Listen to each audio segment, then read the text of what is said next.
Фирмите ќе добијат свежи пари со ниски трошоци, но каматата на кредитот кон Унгарија, кој е земен токму за нив, очигледно дека ќе ја враќаат и граѓаните. По долги преговори банките и владата договорија трошок на фирмите за кредитите, кои ќе бидат поделени од унгарските пари, да биде само на доместокот за покривање на кредитниот ризик на банкарите, кој изнесува 1,95%. Со ваквиот договор повеќе не важи онаа камата од 3,25%, која со месеци се споменува во јавноста, но ова се сложиле неколку мали и поголеми банки. Договорена каматна стапка од 1,95% до 3 години грејс период и до 15 години рок на отплата во зависност од потребите на компаниите.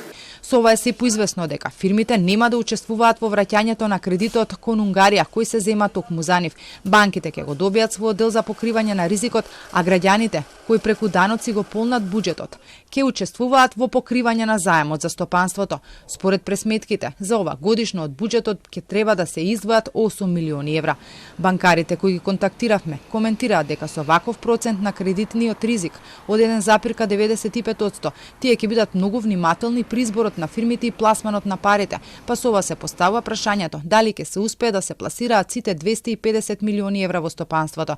За економистите едно од клучните прашања покрај техничките беше и тоа како ќе се делат овие средства. Благица Петрески од Finance Think во интервју за Радио Слободна Европа смета дека е многу важно кои фирми ќе бидат таргет. Дали се тоа компании кои во моментот имаат достапност на кредити и на финансии, или тоа се нови компании, мали и средни претпријатија кои генерално имаат ограничувања, и од сето тоа зависи дали ние ќе поттикнеме нов инвестициски циклус или ќе бидат инвестиции кои и во моментот би се случи. Но премиерот Мицкоски без јасно да одговори под кои критериуми ќе се даваат овие средства кај фирмите, кусо одговори кој се може да стигне до нив. За сите оние компании кои што ќе вложат во основни средства за работа, вклучително и кои што ќе вложат во производни системи од обновливи извори на енергија, но и оние кои што ќе изградат делов на административен простор кој што ќе го користат за свој потреб.